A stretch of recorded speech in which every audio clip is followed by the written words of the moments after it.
Lost Soul aside is one of the video games of all time. Without exaggeration, this may be one of the best so bad it's good video games that I've ever played in my life, and I hope I will remember this as my life flashes before my eyes. Now, I want to be kind and I want this dev to actually succeed because I also sort of work in the games industry. I know how hard game development really is. There are some problems that exist, and for a $80 price point, yeah. Just some background of the game before we get into the video. Lost Soul Aside started as a solo project inspired by Final Fantasy XV from a Chinese dev called Yang Ping in 2014. And in August of 2016, he released a gameplay trailer and it got major traction. Soon after, he was approached by Sony and was offered a place in the China Hero Project, an initiative supporting indie developers for the PlayStation. After receiving funding and technical support from Sony, he then founded Ulti-Zero Games.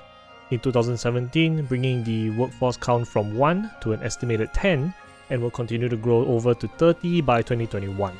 Though through its initial trailer back in 2016, the hype was still constantly building with little tidbits of press and video releases.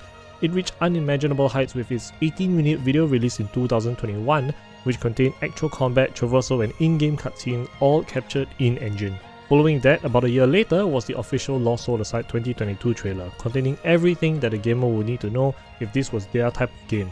The only thing missing was a release date, but gamers would have to wait quite a bit more before any news, as only in the State of Play 2025 we will receive news of the release of the game being March 30th, 2025 for PS5 and PC.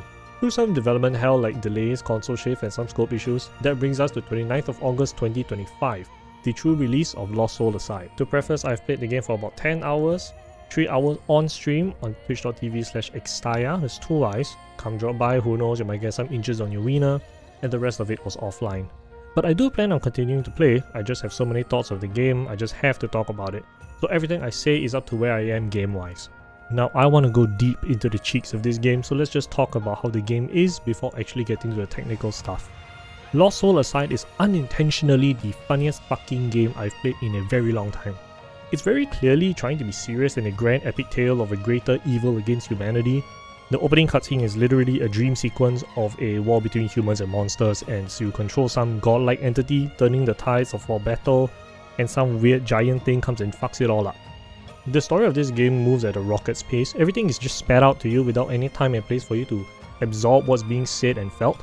The prologue is about 30 to 40 minutes and it just keeps on going and it's nuts.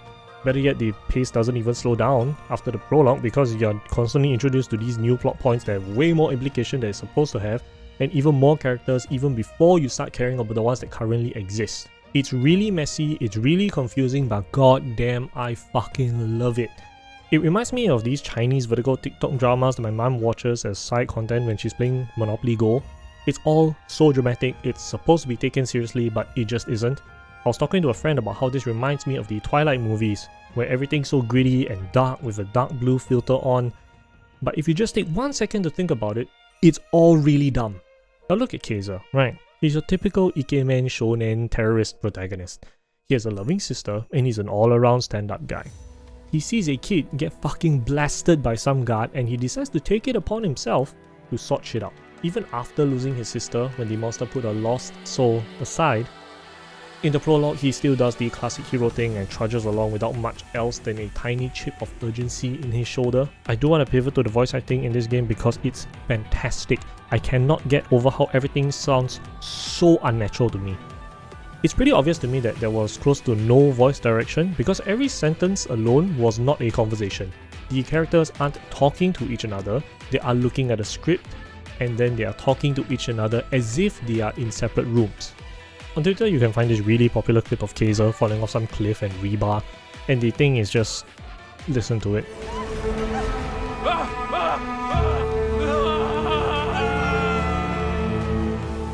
Even Kaiser's sister sounds really unnatural. She keeps saying the word brother. I'm starting to think her real name is Hulk Hogan. Now the most talked about issue gameplay wise is the actual combat. Now I don't want to blow smoke up your ass and say it's amazing, but I don't want to exaggerate and say it's the worst thing I've ever played. I have a fondness for horrible games with worse controls, but I do think people are overblowing their disappointment with combat. Just a bit. I genuinely think the combat is at a 50%. It's not good, it's not bad, it just exists. But That is an actually insane problem when you put it into context. The game was touted to be this high-octane nuts-to-butts action meat slapper, but it's just not. There's only about 2.5 buttons, the light attack, the heavy attack, and the trigger button for follow-up attacks. Now, I wasn't expecting Devil May Cry, but I know many people were, and at an $80 price point, I can kinda see why people are up in arms about this. The combos are mostly the same. You press the light attack, you combo heavy, and you do the follow-up attack, and you go again. Now, the skill tree only extends the combos or gives additional effects, and the abilities are all pretty crap, and there isn't really anything that changes the combat other than like getting the other weapons. It's kinda reminiscent to style switching that Dante can do in Devil May Cry, which does add flavor to the meat. But what do you do if the meat just isn't that good? Because at the end of the day, even if you are weapon switching, it's always going to be the same inputs. Now, there are a lot of posts online about how the enemies don't attack or the AI is bad, but personally, I have not had that experience in 10 hours, but I'm not about to invalidate their experience. I will just say I got lucky.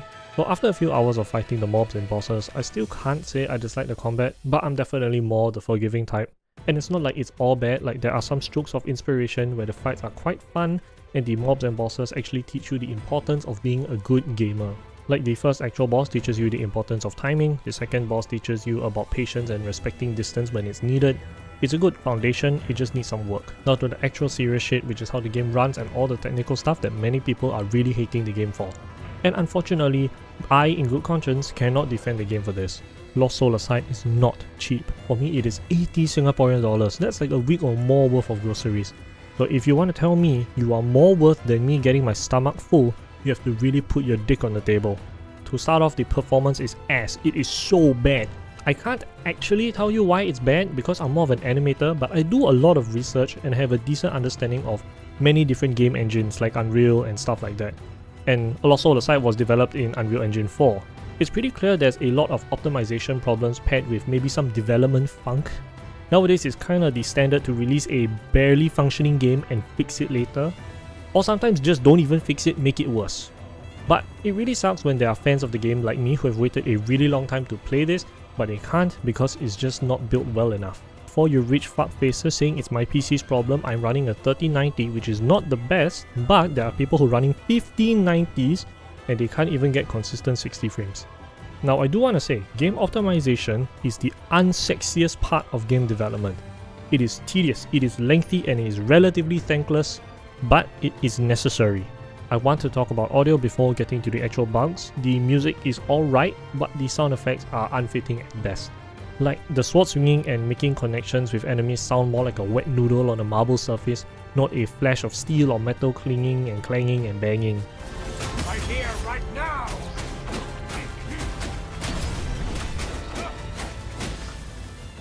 The audio mixing, by God, is close to non-existent in every sequence. Be it in-game or in cutscene, the music, background noise and ambient sounds like birds chirping or leaves rustling overpower the voices 9 out of 10 times. It is literally impossible to hear what they say sometimes, so you just have to read the funny little subtitles to understand what's going on. There are also a ton of points where the audio just cuts and it's incredibly jarring. Okay, so we're learning now that he's an experiment as well. Oh, the music just cut out. Okay. However, on audio, I do want to go back to voice acting. Every single dub at random places starts sounding like they're talking in a metal can. It's pretty hard to catch sometimes, and I don't think I'm a schizo, but you can tell me for yourself. I'm curious.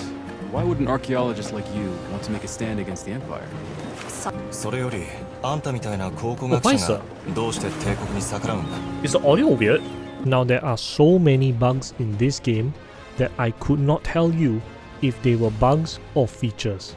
So first off, on stream I caught a casual A-posing character, but off stream I saw a whole crowd of A-pose characters. I wish I had footage of that, but I was just so out of it I didn't record it, so you just kinda have to take my word for it. So this usually happens because when an asset loads into a level, something along the asset pipeline starts to break or goes to a deviated path. Specifically, in this character, in this moment, doesn't have an animation or pose set to that path. It does happen from time to time. I mean, look at any Ubisoft game for the past decade, it's everywhere. But it's a clear lack of checking that really shouldn't be happening. Now on the personal side, I have encountered a few bugs, and I really couldn't tell you whether they were bugs or features. In the first actual area of the game, some enemies merge into giant limbs or weapons to attack you, Now I've scoured the internet and I really can't get an answer so far, but when I perfect block the giant limbs, they just explode and I win the fight. But for other people, halfway through the limbs will transform into mobs and they will kill off the mobs. I have zero frame of reference if this is a bug or a feature. Following that, I was fighting the second boss and I died. I randomly got an item from my respawn and I have no frame of reference where this item fucking came from, and it scares me. Please, if anyone could tell me if these are bugs and features, please contact me on this hotline 123 help. Finally, and more importantly, because I can actually play the game, is the camera. It is probably the worst thing about this game. Now the reason why I'm not putting this into the gameplay section is because this is actually more of a development problem. Let me try to explain this a little bit. So in run animations, there are actually a few poses: the contact, down, passing, up, contact poses. Then they cycle, hence why it's called a run cycle. But in reality and in video games, the center of gravity doesn't always run in a consistent speed forward. There will always be points in time where the center of gravity slows down relative to its current speed. It is around where the foot contacts the floor where the COG slows down, and where the kick-off happens where the COG speeds up. Now it's not a drastic speed change. However, if you have a raw constraint to the character's COG, what you get is a jerky camera that feels like it's constantly going slow fast, slow fast, slow fast, slow fast. There are a ton of complaints on it online, and I know exactly what they are feeling because your boy has crippling motion sickness. Now it's not obvious when you're watching a video of it, but it's painfully apparent when you play the game. So it's kind of that thing where you kind of have to be driving the car to really get the feel of the road. And I kind of want to say it's pretty unforgivable. So the devs have made statements on Twitter, Steam and other platforms saying they are currently working on hotfixes and patches to address all the things that people are upset about. And I like that a lot, but I will also say that it is better to release a game later than release an unpolished game, even if the development time has been over a decade. Hi, Editor Crow here. So because I took so long to get this video out, the devs have managed to release not one, not two, but 3 patches. This is the kind of dedication I love to see, and I'm hoping the devs keep up the good work. So I am an incredibly forgiving consumer of video games, but a solid majority of other gamers aren't. At the end of the day, gamers just want to have fun with a game that works no matter what the genre. I mean, I am having fun and the game works for me, but everyone else can't play the game, and I cannot sit here saying that that is a good thing. See, just because I like the dumpster fire doesn't mean everyone else likes the stink. But I do want to play devil's advocate. Game development is hard. Gamers are one of the most entitled groups of people in the world. We ever so seem to forget people are behind these projects, especially indie. And the last thing I want to do is put comparisons between indie developers, because that is disingenuous. Now $80 is an insanely steep price for a product at this stage, but it doesn't mean other people should attack the devs or send them death threats or tell them about how they ruined their lives. Personally, if I had to price it, I put it maybe about $30 and set it to early access, because clearly this needs more time in the oven. But you know what's crazy? I don't hate the game. It is a mess of astronomical proportions. This reminds me of Cyberpunk 2077 on launch, and guess what? I love Cyberpunk on launch. I love games that are so bad that it's good. And with Lost Soul aside, it might just be the worst game that has become the best game I've ever had the displeasure of experiencing. I cannot recommend this game to anyone at this state, because even though I do like the game for what it is, the price point, the gameplay, the technical issues, even down to the simplest things like the camera being the way it is not good. But I do hope and pray the developers continue their work, because despite the flaws this game has, it has a very good foundation. It just needs work, a lot of work. And I hope that Lost Soul Aside rises from the ashes to be the phoenix that everyone knows that it can be.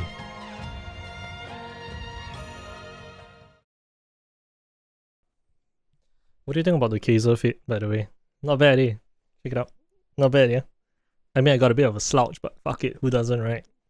2025, baby, let's get it.